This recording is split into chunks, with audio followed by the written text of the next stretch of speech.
میری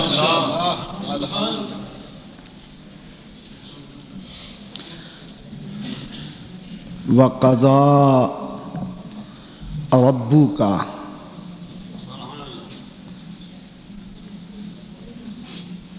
أَلَّا تَعْبُدُوا إِلَّا إِيَّاهُ وَبِالْوَالِدَيْنِ إِحْسَانًا۔ سبحان اللہ سبحان اللہ سبحان اللہ۔ صدق اللہ مولانا العظیم وصدق رسولہ النبی الکریم سبحان اللہ۔ ونحن على ذلك من الشاہدین والشاکرین والحمد للہ رب العالمین۔ سبحان اللہ۔ ان اللہ وملائکتہ یصلون علی النبی یا ایہا الذین آمنوا صلوا علیہ وسلموا تسلیما۔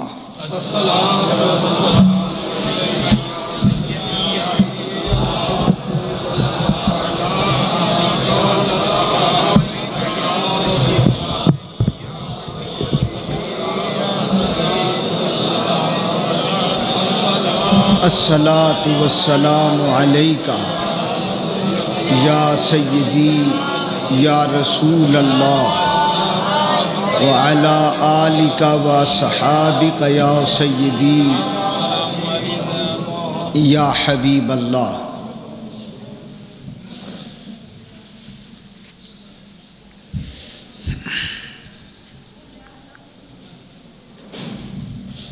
حمد و صلاۃ کے بعد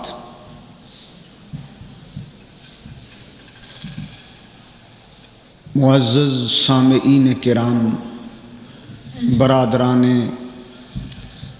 اہل سنت، سبحان اللہ سبحان اللہ سبحان اللہ ماشاء اللہ۔ قرآن پاک کی سورت بنی اسرائیل سے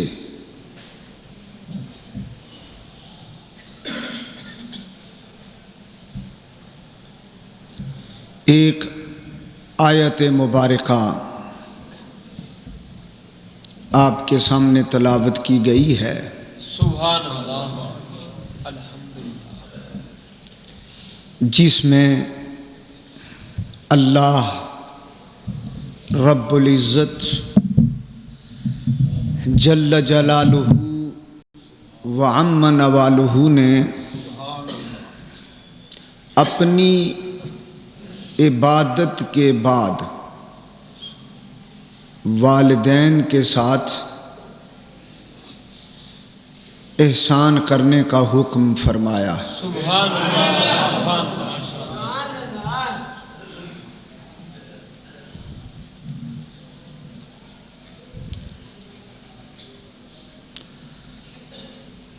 حقوق العباد کا مسئلہ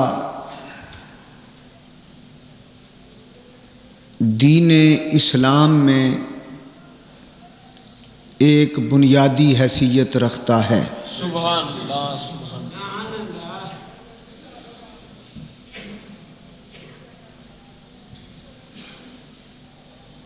دین اسلام کو 3 حصوں پر تقسیم کیا گیا ہے۔ 3 حصے ہیں دین کے: اعتقادات، سبحان اللہ، عقیدے، بے شک،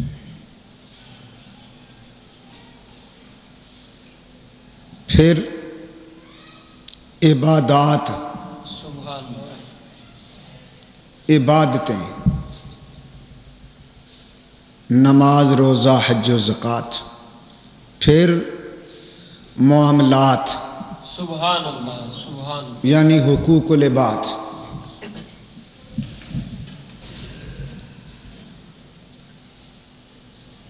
اعتقادات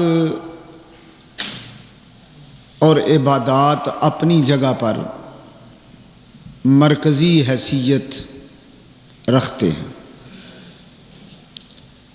لیکن معاملات کا ایک اپنا مقام ہے۔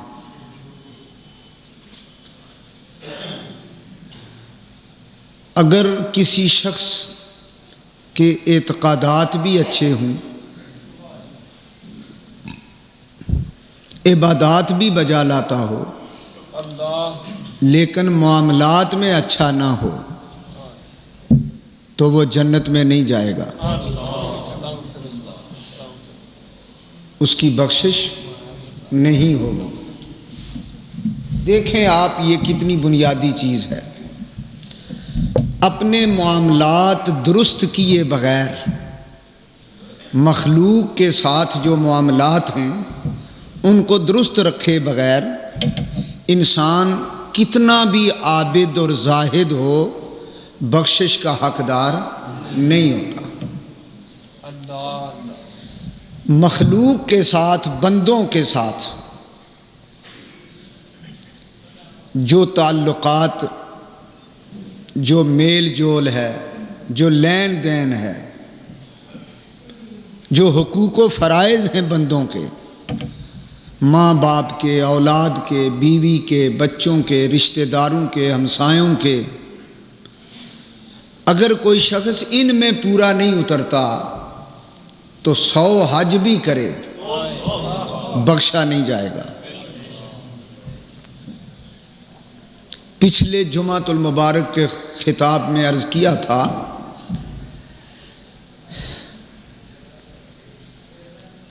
کہ شرک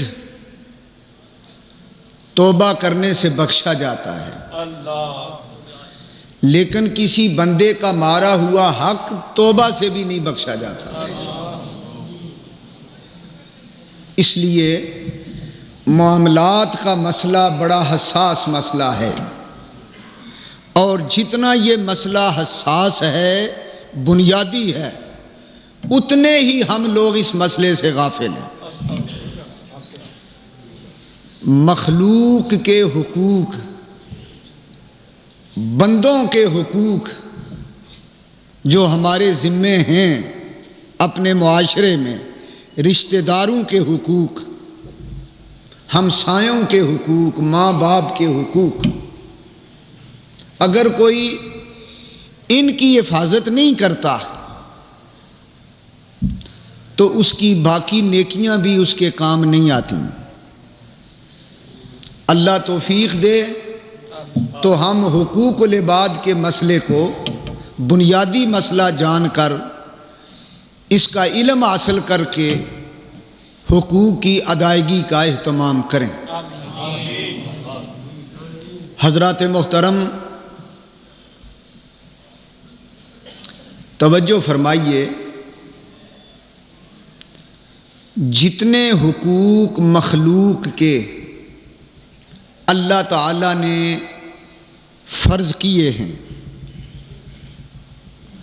سب سے زیادہ مقدم حق ذوی القربا کا ہے۔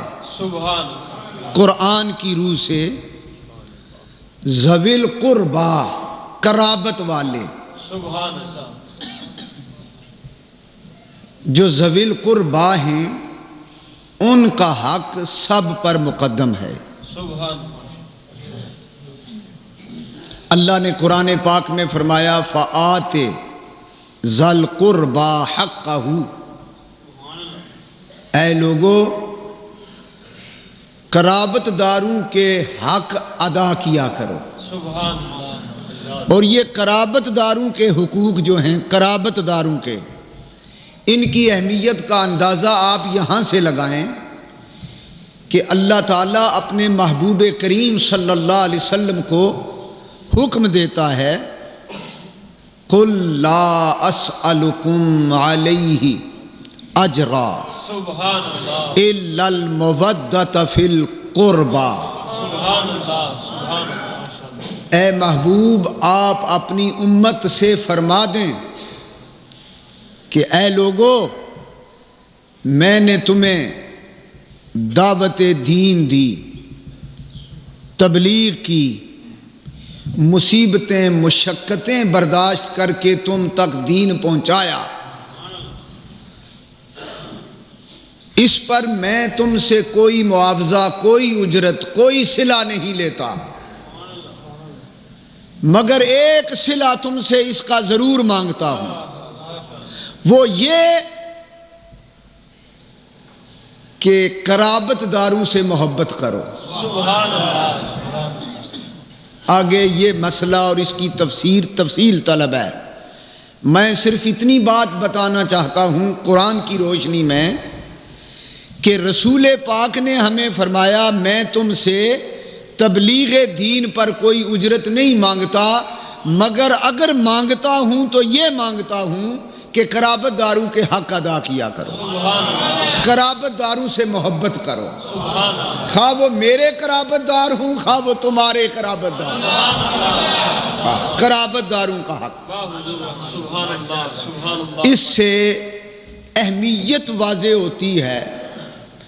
تو سب سے پہلا حق مخلوق میں ذوی القربا کا ہے، قریبی رشتہ دار، قرابت دار، ان کے حقوق کا خیال رکھنا فرض ہے۔ سبحان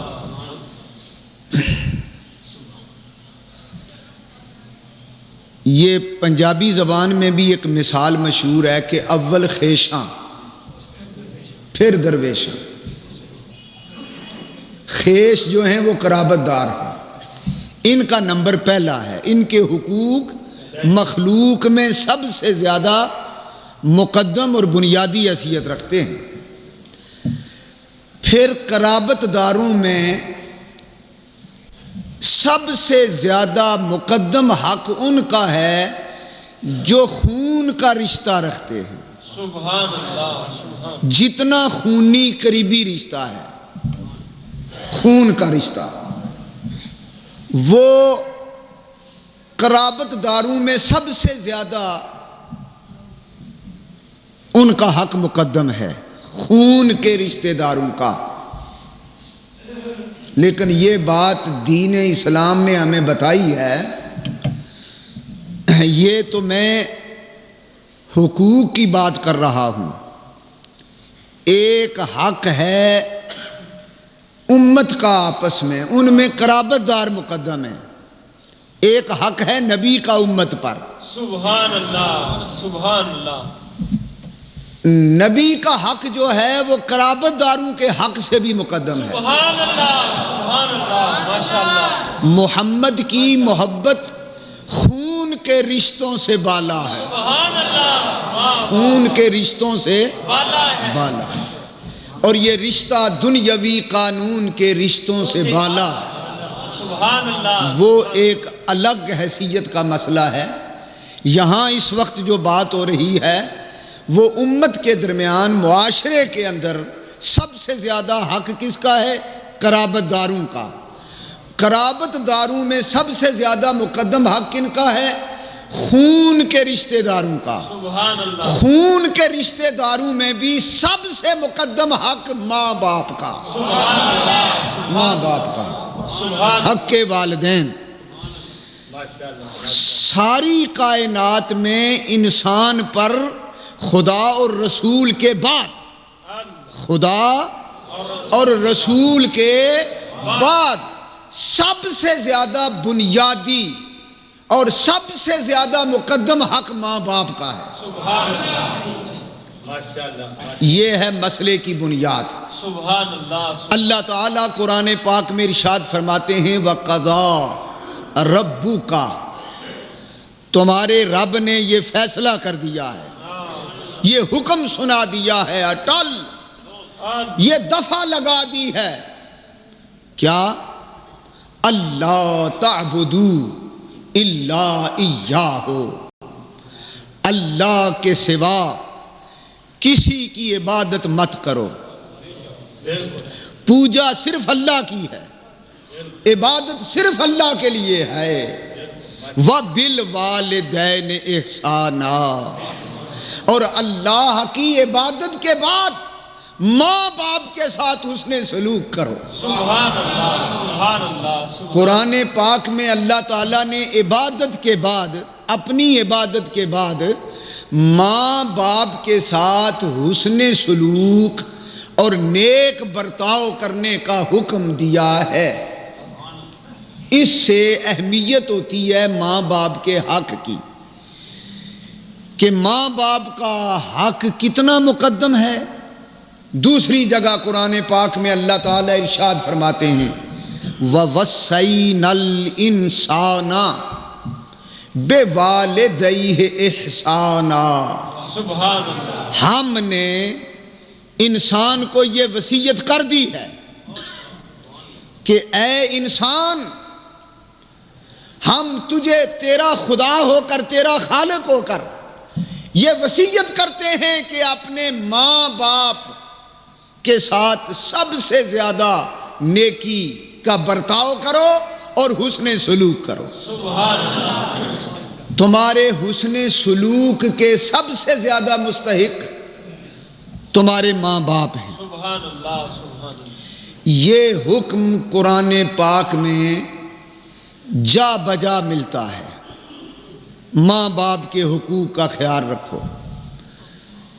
یہی آیت جو سورہ بنی اسرائیل کی آپ کے سامنے پڑھی گئی، اس میں اللہ رب العزت نے آگے یہ بھی فرمایا کہ اے لوگو، ماں باپ کے ساتھ حسن سلوک کے بعد خیال رکھنا،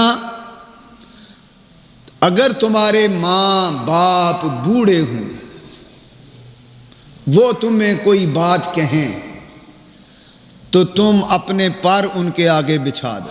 سبحان اللہ سبحان اللہ سبحان اللہ اگر وہ بڑھاپے کی وجہ سے، کسی ذہنی کمزوری کی وجہ سے، کسی چڑچڑے پن کی وجہ سے تمہارے ساتھ کوئی ایسی بات کریں جو تمہیں پسند نہ بھی آئے، تو میں تمہارا خدا تمہیں حکم دیتا ہوں کہ ماں باپ کو اف تک بھی نہ کہنا۔ سبحان اللہ سبحان اللہ وَلَا تَقُلْ لَهُمَا اُفٍ، اللہ اف کیا ہے؟ دیکھو خدا تعالی کیا تعلیم دے رہا ہے، اف اتنا بھی نہیں کرنا ماں باپ کو، اللہ اف نہ، ماں باپ کو اف بھی نہ کہنا۔ واہ واہ وَلَا تَنْهَرْهُمَا، اور کہیں اپنے ماں باپ کو ڈانٹ نہ دینا۔ خبردار، اولاد کا حق نہیں ماں باپ سے سخت لہجے میں بات کرے۔ ماں باپ کے سامنے اولاد کو حق نہیں کہ تیز بولے، اولاد کو حق نہیں کہ ماں باپ کے سامنے چلا کے بولے۔ ہر وہ انداز جو کسی کو ڈانٹ ڈپٹ کا انداز ہوتا ہے، وہ انداز اولاد ہرگز اختیار نہ کرے ماں باپ کے سامنے۔ ماں باپ ان کی مرضی کے خلاف، مصلحت کے خلاف بھی کوئی بات کریں تو اولاد کا کام ہے خاموش ہو جائے۔ سبحان اللہ سبحان اللہ ماں باپ کی بے ادبی نہ کریں، ماں باپ کا دل نہ دکھائیں، ماں باپ کی اطاعت کریں، ان کے سامنے اپنے بازو اپنے پر بچھا دیں، ان کے رستے میں آنکھیں بچھائیں، سبحان اللہ ان کی عزت کریں، ان کا احترام کریں، سبحان اللہ انہیں برا بھلا نہ کہیں، انہیں ڈانٹ و ڈپٹ نہ کریں۔ اور آخر میں اس آیت میں اللہ تعالیٰ فرماتا ہے وَقُرْ رَبِّ ارْحَمْهُمَا كَمَا رَبَّيَانِي صَغِيرًا۔ سبحان اللہ سبحان اللہ تم اولاد کو اللہ تعالیٰ کہتا ہے کہ تم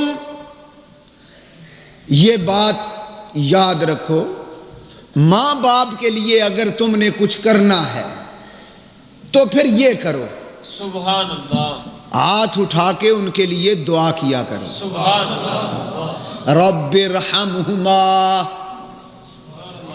اللہ تعالیٰ خود دعا سکھا رہا ہے، سبحان اللہ اے اولاد تو اپنی ماں باپ کو دعائیں دیا کر، تو اپنے ماں باپ کو دعائیں دیا کر ان کی زندگی میں بھی اور ان کی وفات کے بعد بھی۔ تیرا حق کیا ہے؟ تو یہ کہے رب ارحمہما، اے اللہ میری ماں پہ رحم کر، سبحان اللہ، اے اللہ میرے باپ پہ رحم کر، سبحان اللہ، یا اللہ دونوں پہ رحم کر، سبحان اللہ، کما ربیانی صغیرا۔ بڑے نازک اور بڑے لطف اندوز اور بڑے پیارے الفاظ ہیں، کما ربیانی صغیرا۔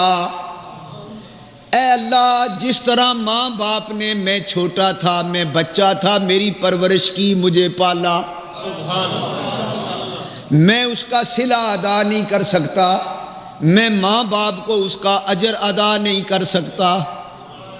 ماں اپنے پیٹ میں اٹھا کے 9 ماہ مجھے پھرتی رہی، مجھے جنم دیا، بستر پہ اپنے ساتھ سینے پہ اپنے اوپر لٹایا، سردی گرمی کی پرواہ نہ کی، ماں نے اپنے سینے سے مجھے دودھ پلایا، باپ نے میری پرورش، میری تعلیم و تربیت کا انتظام کیا۔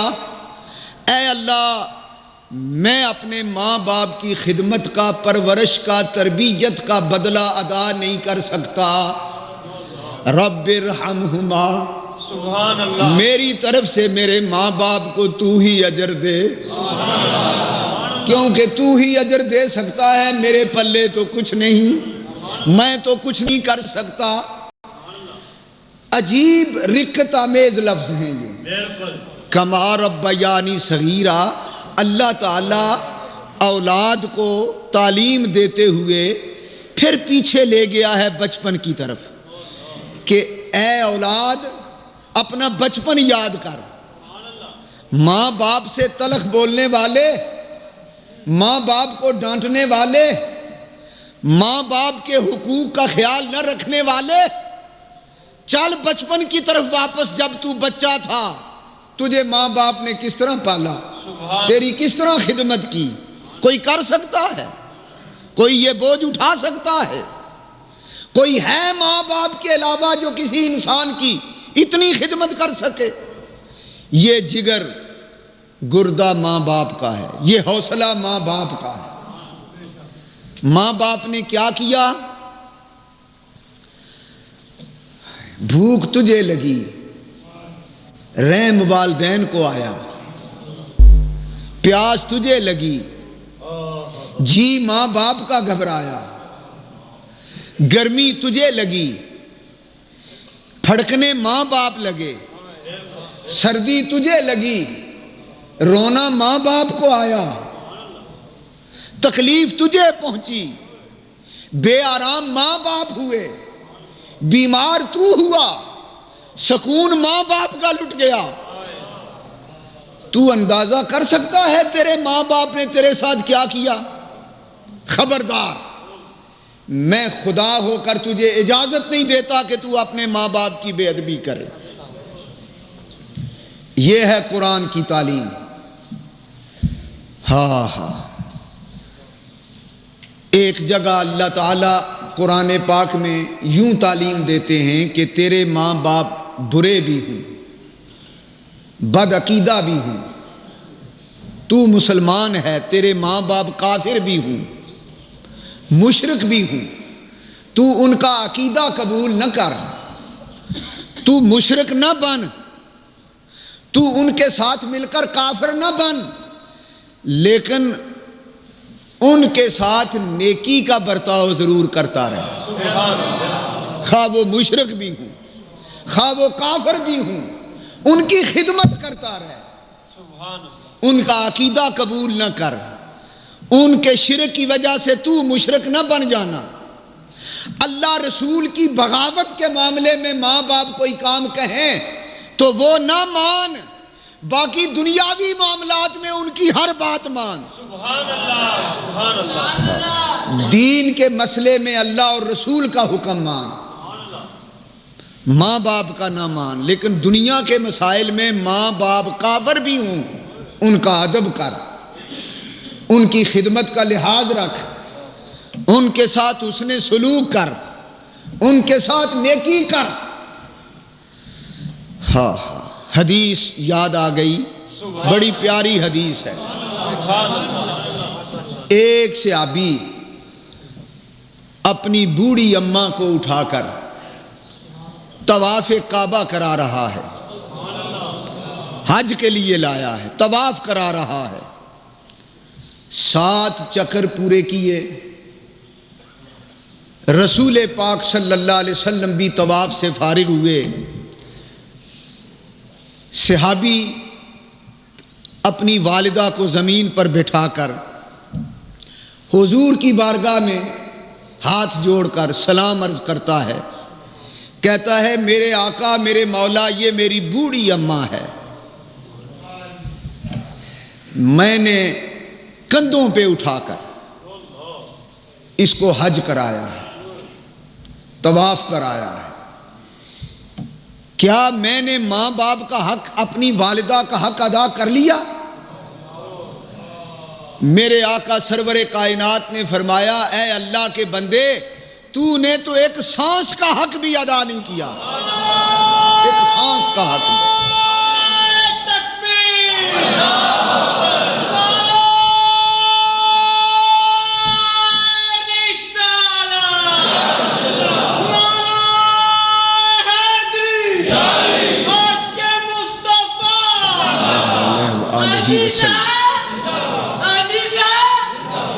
یہ بات طے شدہ ہے، قرآن و حدیث کی روشنی میں اگر آپ اپنی ساری کمائی ماں باپ پہ خرچ کر دیں، ساری دولت جو کمایا ہے دنیا خرچ کر دیں، دن رات صبح و شام ماں باپ کی خدمت کرتے رہیں، ماں باپ کی خدمت کر کر کے آپ کمزور ہو جائیں، بوڑھے ہو جائیں، یہاں تک کہ موت آ جائے، ماں باپ کی خدمت میں ساری ساری رات جاگیں، سارا سارا دن ان کے قدم دبائیں اور چومیں، تو تم اپنے ماں باپ کی ایک سانس جو اس نے تمہاری پرورش کی ہے اس کا بھی حق ادا نہیں کر سکتے۔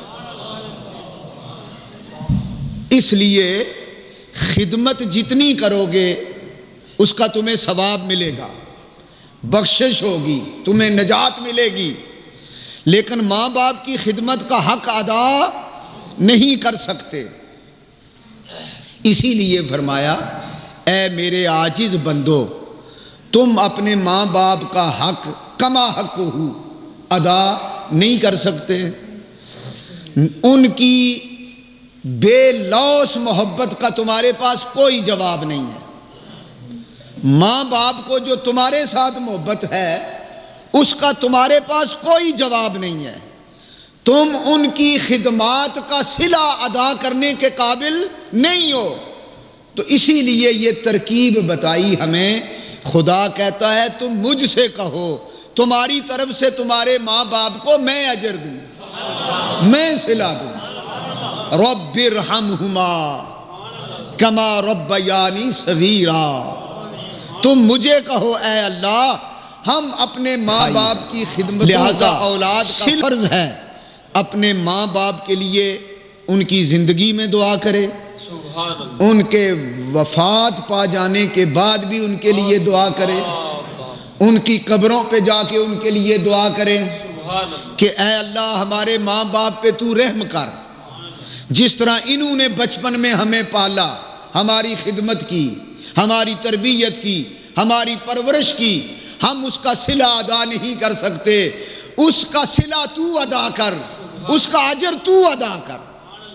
اللہ تعالیٰ نے حضرت ابراہیم علیہ السلام کو یہ دعا سکھائی، کیا؟ ربنا اغفر لی ولوالدی، سورہ ابراہیم۔ حضرت ابراہیم علیہ السلام یہ دعا مانگا کرتے تھے اپنے ماں باپ کے لیے، کیا دعا تھی؟ ربنا اغفر لی، اے اللہ مجھے بخش دے، ولوالدی، میرے ماں باپ کو بخش دے، میرے ماں باپ کو بخش دے۔ حضرت نوح علیہ السلام کو اللہ نے حکم دیا تم بھی اپنے ماں باپ کے لیے دعا کرو. نوح علیہ السلام نے یہ دعا مانگی رب اغفر لی ولوالدی، اے اللہ مجھے بخش دے میرے ماں باپ کو بخش دے. کہو آمین.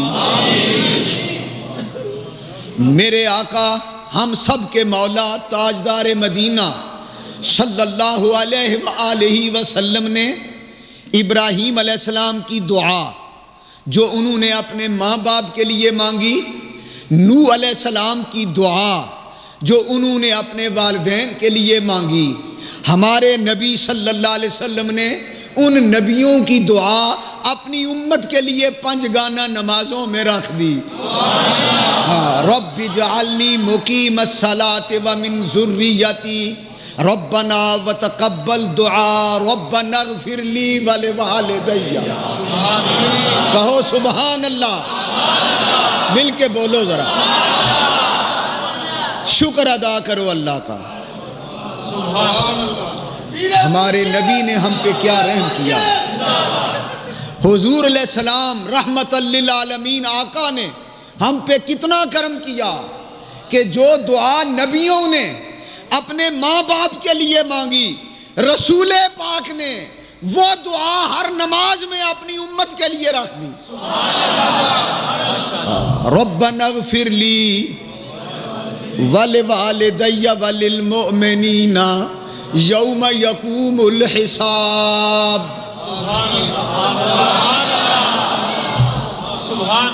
پڑھتے ہو نا ہر نماز میں، یہ کتنا کرم ہے. رسول اللہ صلی اللہ علیہ وسلم نے اپنے ماں باپ کے لیے یہی دعا نمازوں میں مانگی. ہمیں تعلیم دی کہ میں بھی اپنے ماں باپ کے لیے دعا کرتا ہوں، تم بھی اپنے ماں باپ کے لیے دعا مانگا کرو. واہ سبحان اللہ. ربنا اغفر لی ولوالدی وللمؤمنین یوم یقوم الحساب. ماں باپ کا کتنا درجہ ہے کہ اللہ کی عبادت کے اندر، نماز میں، تشہد کی حالت میں، اتحیات کی شکل میں خدا کے سامنے بیٹھ کر خانہ کعبہ کی طرف منہ کر کے دن میں 5 مرتبہ 5 نمازوں میں ہمیں حکم ہے اپنے ماں باپ کے لیے دعا مانگو. ماں باپ کے لیے دعا مانگو. ماں باپ تمہاری خوش قسمتی پہ قربان. ماں باپ تم کتنے خوش نصیب ہو کہ تمہاری اولاد کو اللہ تعالیٰ نے تمہارے لیے دعاؤں کا حکم دے دیا. اس کی وجہ یہ ہے اولاد کو جو عزت ملتی ہے، جو مرتبہ ملتا ہے، اس میں ماں باپ کا حصہ ہوتا ہے. اولاد زمانے کی ولی ہو، غوث ہو، قطب ہو، ابدال ہو، اوتاد ہو، امام ہو، نبی ہو، اس کے ہر درجے اور مرتبے میں ماں باپ کا حصہ شامل ہے. ماں باپ کی خدمات شامل ہیں، ماں باپ کی محبت شامل ہے، ماں باپ کی مودت شامل ہے. اس لیے ہر عابد کو حکم ہے، ہر زاہد کو حکم ہے، ہر حاجی کو حکم ہے، ہر نمازی کو حکم ہے، ہر نیک کو حکم ہے، ہر بد کو حکم ہے، ہر اچھے کو حکم ہے، ہر برے کو حکم ہے، سبھی کو حکم ہے کہ ماں باپ کے لیے دعائیں مانگنا تمہارا کام ہے، تمہارے ماں باپ کو بخش دینا ہمارا کام. اللہ. حضرات، میرے آقا سرور کائنات کی ایک حدیث اور سنیں، ایمان تازہ کریں.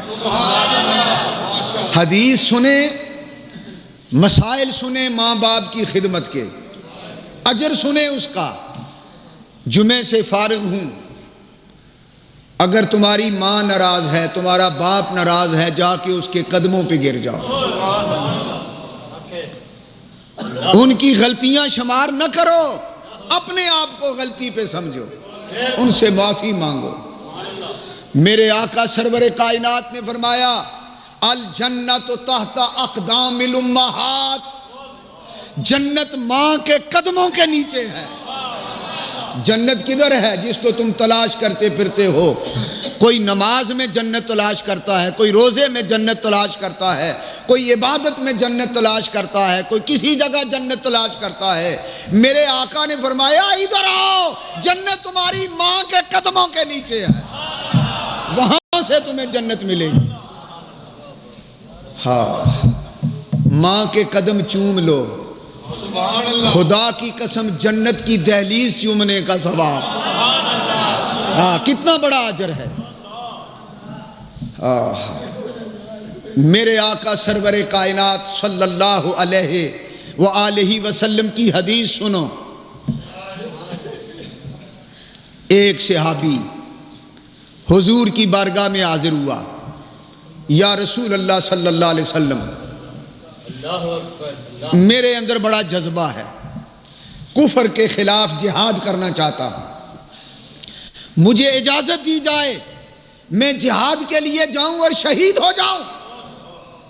میرے آقا سرور کائنات صلی اللہ علیہ وسلم نے فرمایا تیرے ماں باپ زندہ ہیں؟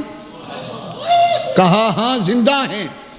فرمایا جا ان کی خدمت کر، تجھے جہاد کا ثواب بھی، شہادت کا ثواب بھی، حج کا ثواب بھی، عمرے کا ثواب بھی مل جائے گا، جا ان کی خدمت کر۔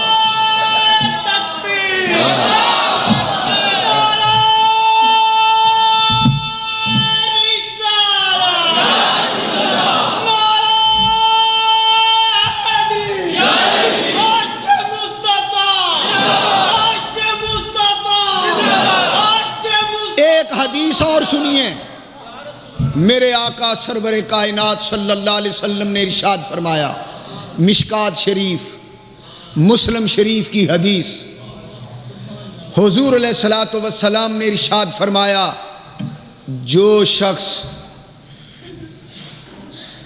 صدق نیت کے ساتھ اپنے ماں باپ کی محبت اور خدمت کے جذبے سے سرشار ہو کر جس نے محبت کی، پیار کی، ایک نظر سے اپنی ماں کو دیکھا یا اپنے باپ کا چہرہ دیکھا، اس کو ایک مکمل مقبول حج کا ثواب ملتا ہے، حج مقبول کا ثواب۔ ماں باپ کا چہرہ دیکھنا، ماں باپ کا چہرہ دیکھنا حج ہے، بولو ماں باپ کا چہرہ دیکھنا، یہ میرے نبی کا فرمان ہے، سچے نبی کا فرمان ہے، سچے رسول کا فرمان ہے۔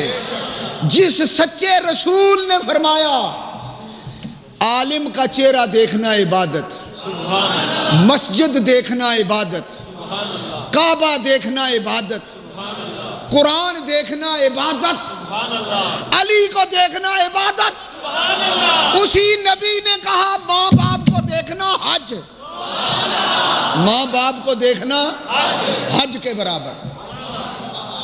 ایک صحابی اسی محفل میں ایک صحابی عرض کرتا ہے حضور آپ نے فرمایا ہے کہ محبت کی نظر سے ماں باپ کو دیکھ لینے سے حج بھی مقبول حج، عام حج نہیں، حج مقبول کا ثواب ملتا ہے۔ تو صحابی عرض کرتا ہے حضور تو اگر کوئی آدمی محبت کی نظر سے اپنے ماں باپ کو روزانہ 100 بار دیکھے تو حضور نے فرمایا ہاں 100 حجوں کا ثواب، 100 حجوں کا ثواب۔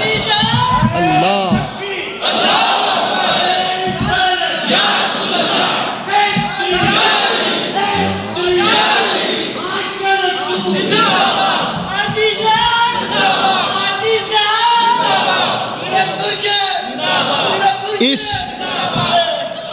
اس معاشرے کے نادان لوگوں، تمہیں کیا پتا تمہارے ماں باپ کی کیا شان ہے؟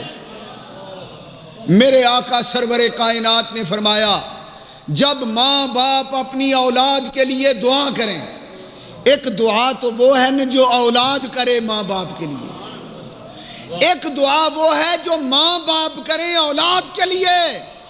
فرمایا جب ماں باپ اولاد کے لیے دعا کرتے ہیں تو ماں باپ کی دعا عرش پھاڑ کر وہ آگے نکل جاتی ہے اولاد کی خاطر۔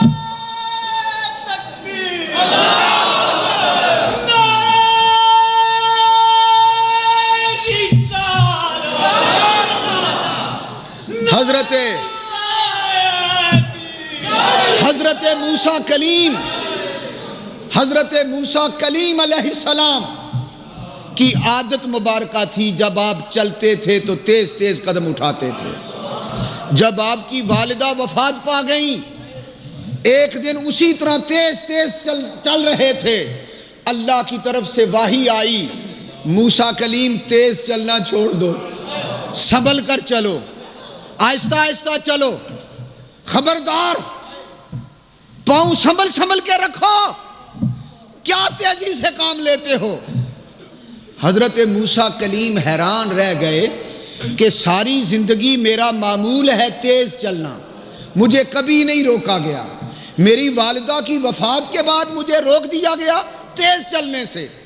عرض کی یا اللہ مجھے پہلے کبھی نہیں روکا گیا، آج تیز چلنے سے بھی روکا جا رہا ہے۔ فرمایا موسیٰ کلیم پہلے میں نے تجھے اس لیے نہیں روکا، جب تو گھر سے نکلتا تھا، باہر سفر پہ نکلتا تھا، تیز چلتا تھا، میں نے تجھے نہیں روکا اس لیے کہ ہر قدم پر تیری ماں کی دعا تجھے سنبھالا دیتی تھی۔ اب ماں وفات پا چکی ہے، اب دعائیں کرنے والا پیچھے کوئی نہیں، اب سنبھل کے چلا کرو، اب سنبھل کے چلا کرو۔ یہ ہے ماں کی دعا، یہ ہے ماں کی دعا کی تاثیر۔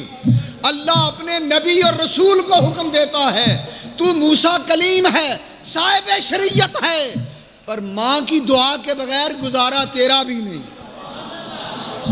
ہائے ہائے، ماں کی دعا، اللہ اکبر، باپ کی دعا، یہ قبولیت کا سرمایہ ہے، یہ نجات کی ضمانت ہے۔ اپنے ماں باپ سے دعائیں لیا کرو، اور دعائیں خدمت کر کے لیا کرو، ان کے قدم چوما کرو۔ میں آپ کو وصیت کرتا ہوں، اگر آپ صبح اٹھ کر کسی کاروبار پہ جاتے ہیں، فیکٹری میں جاتے ہیں، کارخانے میں جاتے ہیں، سفر پہ جاتے ہیں، خدا کی قسم اٹھا کے کہتا ہوں کہ اپنی ماں کے قدم چوم کر، اپنے باپ کے ہاتھ چوم کر، اجازت لے کر دعا کرا کے جایا کرو، فتح ہی فتح ہوگی، کامیابی ہوگی، جدھر جاؤ گے دروازے کھلتے۔ ماں باپ کو ناراض کرنے والے، ماں باپ کا دل دکھانے والے جہنم کا ایندھن بنیں گے، دوزخ میں جائیں گے، نزا کے وقت سخت تکلیف اٹھائیں گے، بخشے نہیں جائیں گے۔ اس لیے توبہ کر لو سچے دل سے اور ماں باپ کے خدمت گزار بن جاؤ۔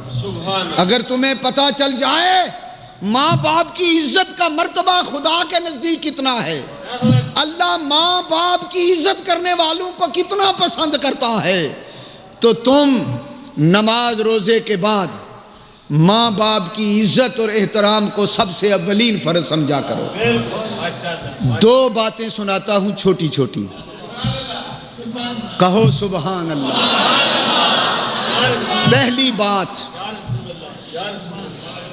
بات سبحان اللہ، میرے آقا سرور کائنات صلی اللہ علیہ وسلم مدینہ منورہ میں صحابہ کے درمیان جلوہ افروز ہیں۔ دور سے ایک خاتون آتی نظر آئی، اونچا لمبا قد، ہائے بڑی شان والی خاتون تھی، سبحان اللہ، بڑی عزت والی بی بی تھی۔ سبحان اللہ، میرے آقا کی نظر صحابہ کے مجمع کے درمیان میں اس آنے والی خاتون پر پڑی۔ آپ نے کہا صحابہ کو ہٹ جاؤ، پیچھے چلے جاؤ سارے۔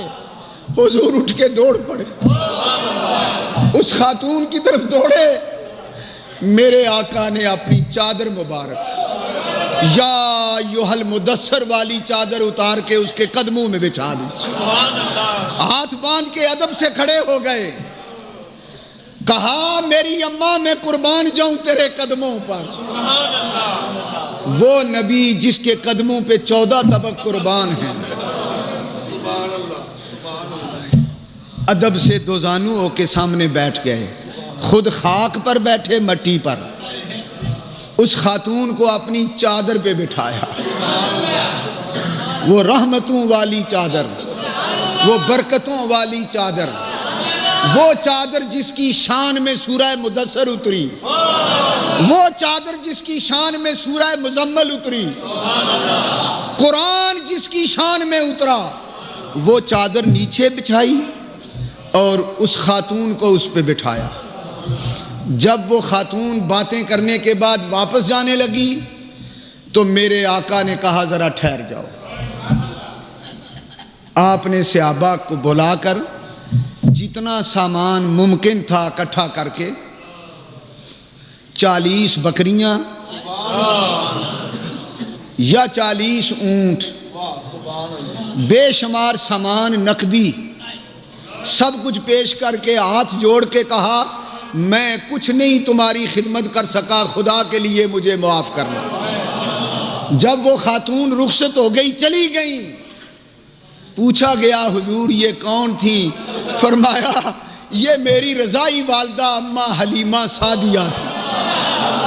حلیمہ دو جہاں قربان ہوں تیرے مقدر پر، کہو سبحان اللہ۔ حلیمہ حلیمہ حلیمہ حلیمہ، بڑی تو نے توقیر پائی حلیمہ، بڑی تو نے توقیر پائی حلیمہ، کہ بنی تو محمد کی دائی حلیمہ۔ واہ سبحان اللہ۔ حلیمہ دو جہاں دو جہاں قربان ہوں تیرے مقدر پر، سبحان اللہ۔ تیرے کچے سے گھر میں رحمت پروردگار آئی۔ سبحان اللہ۔ میرے نبی نے اس ماں کا اتنا ادب کیا جو رضائی ماں ہے، حقیقی ماں نہیں، حقیقی ماں نہیں، رضائی ماں جس کا دودھ پیا ہے، دودھ پلانے والی ماں کا اتنا ادب کیا، حقیقی ماں آ جاتی تو حضور کیا کرتے؟ واہ واہ واہ۔ حضور نے امت کو تعلیم دی ہے کہ دودھ پلانے والی ماں کا احترام نبی پر بھی اتنا ضروری ہے، نبی پر۔ جب رضائی ماں کا یہ احترام ہے تو حقیقی ماں جس نے جنم دیا ہو اس کا احترام کیا ہوگا، اس کی عزت کیا ہوگی، اس کا مرتبہ کیا ہوگا۔ دوسرا واقعہ، میرے آقا کے ایک سچے عاشق تابعی ہیں حضور کے زمانے میں، لیکن تابعی، صحابی نہیں بنے، ماں کی خدمت کی وجہ سے۔ حضرت سیدنا اویس کرنی رضی اللہ تعالی، سنو مسلمانوں، اویس کرنی کون ہے؟ اویس کرنی وہ ہے جو حضور کے ظاہری زمانے میں یمن میں موجود ہے۔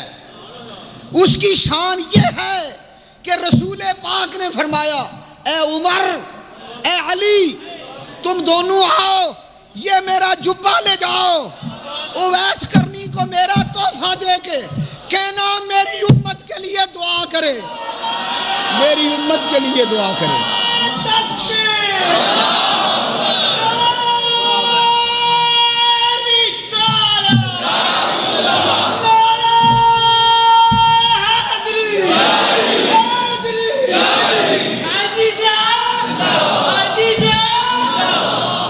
یہ حدیث ہے جو آپ کو سنا رہا ہوں۔ اے عمر تو بھی جا، اے علی تو بھی جا، اویس کرنی کے پاس دونوں جاؤ، جانا میرا سلام کہنا، میرا پیغام کہنا کہ امت گنہگار ہے، یہ جبہ میری طرف سے تحفہ دینا اور اس کو کہنا میری امت کے لیے دعا مانگے، میری امت کی بخشش ہو جائے، اتنا بڑا مرتبہ۔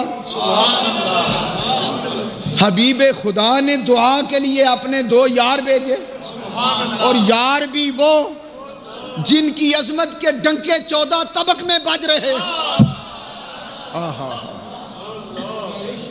واہ اویس کرنی، تیری شان پہ قربان جاؤں۔ اویس کرنی کو یہ شان کیوں ملی؟ صرف اس لیے کہ وہ ماں کا خدمت گزار تھا، ماں کی خدمت کی۔ ماں بیمار تھی، ماں بوڑھی تھی، اور کوئی خدمت کرنے والا پاس موجود نہ تھا۔ ایک آن کے لیے بھی ماں سے جدا نہ ہوئے، خدمت میں مصروف رہے، ماں کی خدمت میں۔ اور جب نماز پڑھتے تھے تو جلدی جلدی نماز پڑھ کے پھر ماں کی خدمت میں حاضر باز۔ ماں کی خدمت کے لیے نماز بھی جلدی جلدی پڑھتے، کہیں ایسا نہ ہو کہ ماں مجھے آواز دے اور میں دیر سے پہنچوں، کہیں ایسا نہ ہو، دیر نہ لگ جائے۔ اور سنو، ہمارے دین اسلام نے حدیث پاک سے یہ مسئلہ ثابت، فقہا نے یہ مسئلہ کتابوں میں درج کر دیا، اس پر علماء نے فیصلہ دے دیا کہ اگر تمہیں ماں پکارے اور تم فرضی نماز پڑھ رہے ہو تو فرضی نماز توڑنی نہیں، جلدی جلدی ادا کر کے حاضر ہو جاؤ۔ اور اگر تم نفل پڑھ رہے ہو، غیر مؤکدہ سنتیں پڑھ رہے ہو، اور ادھر سے ماں کی آواز آئی بیٹا جلدی آ، نماز چھوڑ دو، نفل توڑ دو، پہلے ماں کی خدمت میں جاؤ، یہ حکم ہے۔ نفلی نماز توڑ دینے کا حکم ہے ماں کی خدمت کے لیے۔ حضرت اویس کرنی کی ماں ضعیفہ تھی اور علیل تھی، بیمار تھی، انہیں ہر وقت کسی خدمتگار کی ضرورت تھی۔ سیدنا اویس کرنی نے اپنی ماں کی خدمت میں حاضر باش رہنا ضروری سمجھا، اور یمن سے مدینے تک جا کر حضور کی زیارت کا شرف بھی حاصل نہ کیا، بس عشق غائبانہ لگا نام سن کر، بن دیکھے حضور کے عاشق ہو گئے تھے، اور حضور بھی بن دیکھے عاشق ہونے والے اس غلام اویس کرنی کے ساتھ اتنا عشق کرتے تھے کہ مسجد نبوی میں بیٹھ کر یمن کی طرف حضور منہ کر لیتے، اور جس طرح خوشبو سونگھی جاتی ہے اس طرح یمن کی طرف سے خوشبو سونگتے، اور فرماتے انی لعاجد نفس الرحمن من الیمن، مجھے یمن کی طرف سے خدا کی خوشبوئیں آتی، خوشبوئیں